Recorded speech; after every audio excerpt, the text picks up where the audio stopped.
kalau anak ibu ingin dimudahkan pengetahuan oleh Allah, Allah yang punya ilmu, Allah yang punya pengetahuan, Allah yang punya wawasan segalanya, semua tidak luput dari Allah. Ya, perhatikan, wa huwa ala kulli syai'in qadir, wa huwa bikulli syai'in alim. Semua Allah tahu. Kalau ingin diberikan oleh Allah pengetahuan itu, maka dekati Allah pemiliknya.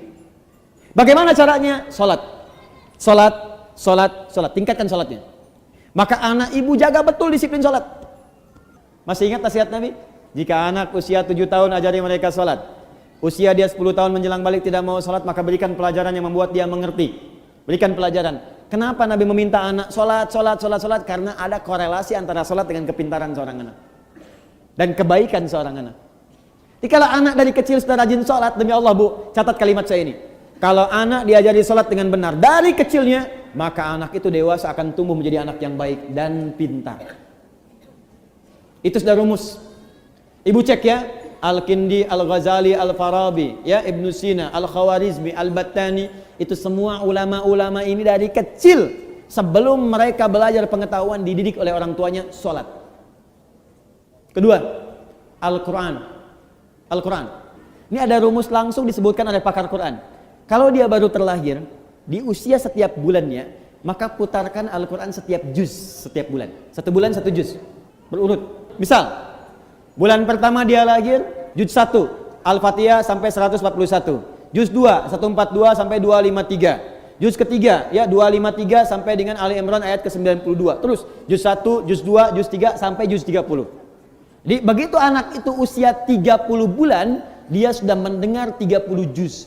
Dan bayi itu fungsi pertamanya pada pendengarannya, bukan pada penglihatannya. Ketika usia 30 bulan, artinya 2 tahun setengah. 24 bulan 2 tahun, 6 bulannya setengah, 2 tahun setengah dia sudah mulai bisa bicara. Dan dia sudah menghimpun di memorinya 30 juz Al-Quran. Anak itu, ini sepakat para pakar Quran, hanya tinggal diajarkan menghafal Quran 6 bulan, hafal Quran 30 juz. Di 3 tahun anak itu sudah hafal 30 juz. Ibu cari murattal 30 juz.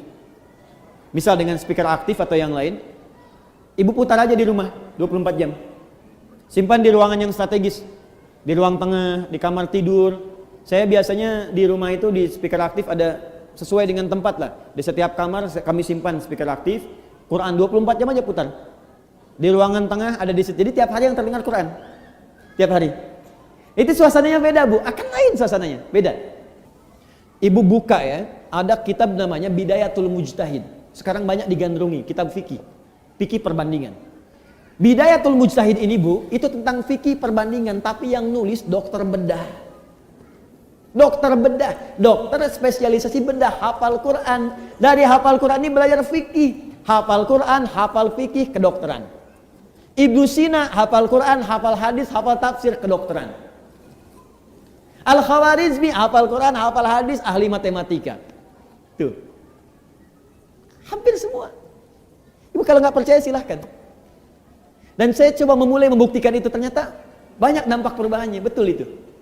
Ya, saya belajar Bu, saya belajar. Dan ternyata fisika itu banyak yang bersinggungan dengan nilai-nilai keislaman. Ya, di bab gaya aja, gaya gerak sama dengan gaya dorong, F1 sama dengan F2. Ya, apa yang masuk itu yang keluar. Gayanya tinggi, pukulan kencang, rendah sedikit. Sama, iman sedikit yang keluar pun ibadahnya sedikit. Imannya kuat, dicas kuat, yang keluar ibadahnya kuat. Nah, sekarang anak fisika itu belajar untuk ujian saja. Anak sekolah belajar hanya untuk ujian, makanya ilmunya nggak dipakai dalam kehidupan. Saya sarankan begini, mumpung masih ada waktu, ibu dekati Al-Quran. Dan dekatkan anak-anak itu dengan Al-Quran. Itu Allah akan tingkatkan tingkat kecerdasannya. Kalau hafal dengan benar, itu minimal 3 kali lipat. Ada korelasi antara peningkatan kecerdasan dengan hafalan Quran. Antara hafalan Quran, karena Quran itu punya kurang lebih 52.000 kosakata. Penelitian menunjukkan orang yang banyak hafal kosakata itu akan berpengaruh pada wawasan. Dan karena dilatih cepat menangkap pengetahuan, dilatih cepat menangkap informasi, Quran itu kan paling dahsyat Bu. Belajar fisika, begitu disampaikan masuk, dibutuhkan keluar cepat. Biologi, dihafalkan masuk, keluar cepat. Makanya orang dulu, orang Islam dulu, itu walaupun mereka ahli biologi, matematika, bahkan kedokteran, itu rata-rata semua penghafal Quran. Masya Allah, itu dan kepake ilmunya gitu. Dan sekarang pun masih dikenal.